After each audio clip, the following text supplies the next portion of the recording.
આંધ્રપ્રદેશના deputy CM પવન કલ્યાણને જાનથી મારી નાખવાની ધમકી મળી.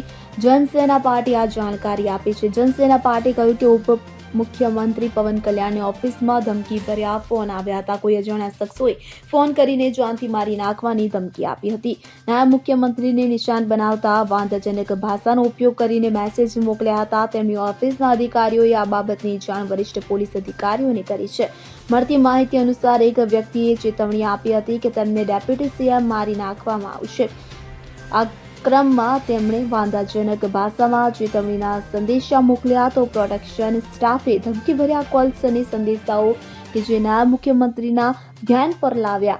હાજર અધિકારીઓએ વરિષ્ઠ પોલીસ અધિકારીઓને ધમકીભર્યા કોલ અને સંદેશાઓ વિશે જાણ કરી હતી. તો આ અંગે વધુ તપાસ હાથ ધરવામાં આવી.